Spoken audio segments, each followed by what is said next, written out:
Your Excellency, the Deputy President of the Republic of Kenya, Honorable Rigathi Gachagua, whom I can now say is a good friend of mine after a sizable time spent with him.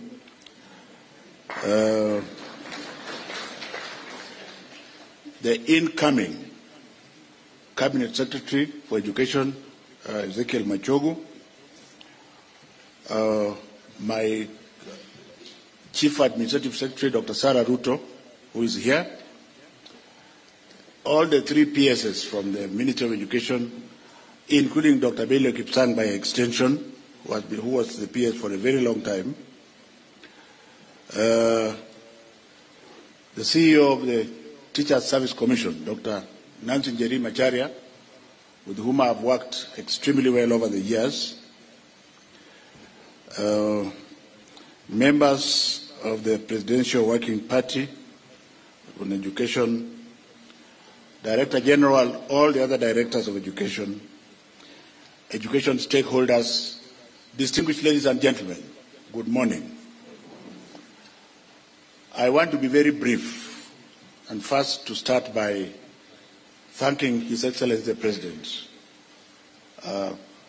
William Samoei Arap Ruto, for having assured us severally that CBC is going nowhere and that we shall be working around to ensure that it survives. And I think this was brought about by the fact that we are all aware that now we have 10 million children who have engaged in this manner. I also want to thank His Excellency the President for having pronounced himself that it is better to focus on the child. And my first charge to the members of the committee is that for whatever decisions that you are going to make, the constant shall be the child. And if you do so, Your Excellency, this very eminent Presidential Working Party will succeed without prejudice. The second minor point I want to make, and this is with all humility and due respect, and I'm glad that Professor Raphael Munavu and I have a past. He was my Deputy Vice Chancellor in charge of Administration and Finance at the University of Nairobi when I was a firebrand senior lecturer. And he proceeded on to become Vice Chancellor at Moi University, and I also proceeded on to become the Vice Chancellor at the University of Nairobi for 10 years. So we have many things in common, and therefore the President's wisdom for appointing Professor Munavu to chair this task force is thoroughly lauded by the Ministry of Education. The reason is this. When you are doing an experiment, you don't start doing an experiment whose answer you already know. And I want to charge, the second charge I'm charging the members of the task, because I know that they are eminent scholars and stakeholders. In order to assist His Excellency the President in doing what he has to do, more specifically with the basic education sector, can we go into the unknown, get results, analyze them, and take them to him? Don't start from an answered point of view where now you are working from what you want to bring to him. You shall not have helped him.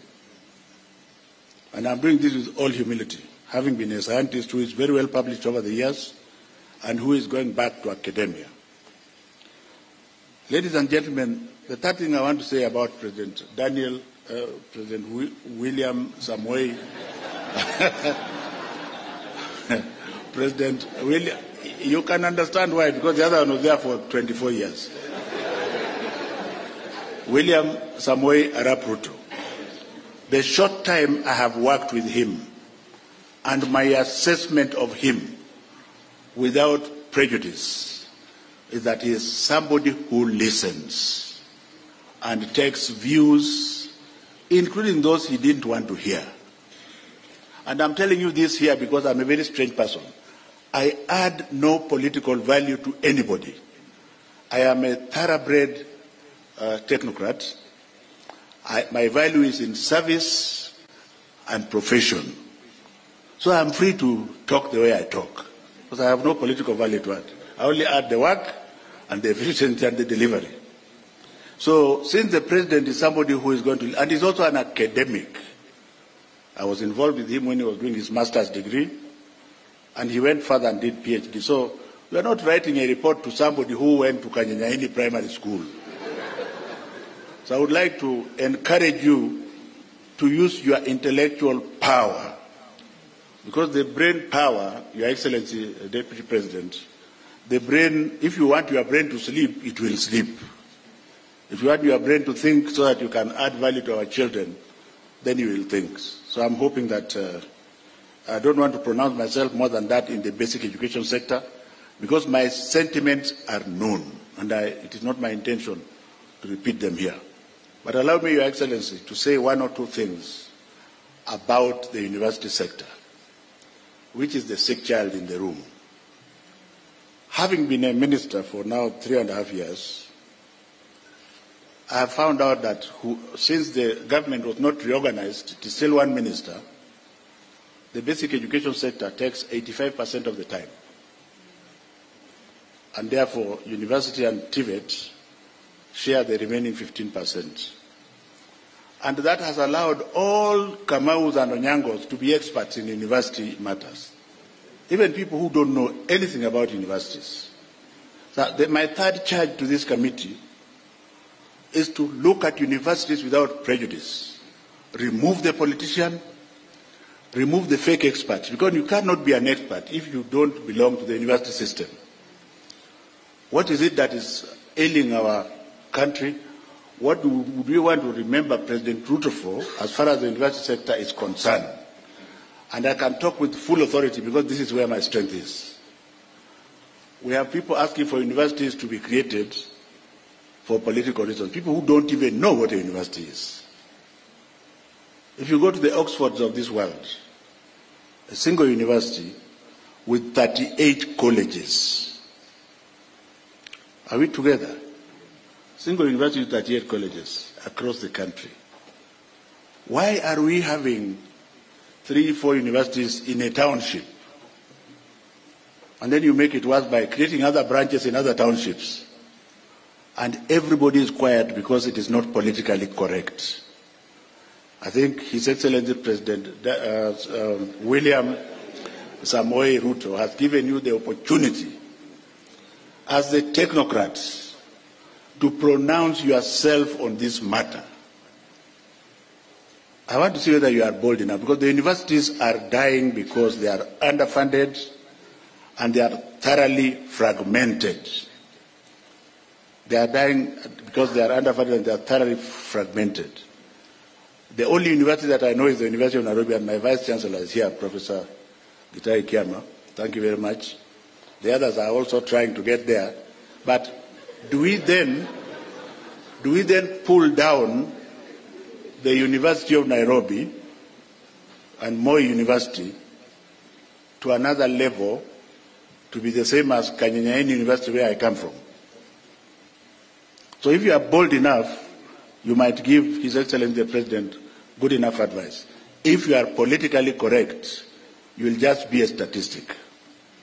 And I think it is good for me to say so, Professor Munavo, because you are a university person, but I don't know whether you are still bold enough. Because what the President wants, as I end, Your Excellency, I have always believed when I was the Vice Chancellor, that my best advisors were the ones who told me things I didn't want to hear. So when I'm sleeping and I wake up at 4 o'clock and I reflect, then I find that is the way I'm going to go. When people tell you, yes sir, this is those are stupid idiots, because when the brain is thinking, then you must differ, isn't it? As intellectuals, you must differ.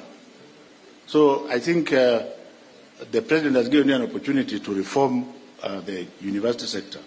A lot of investment, finally, Your Excellency, has been put in the TVET sector.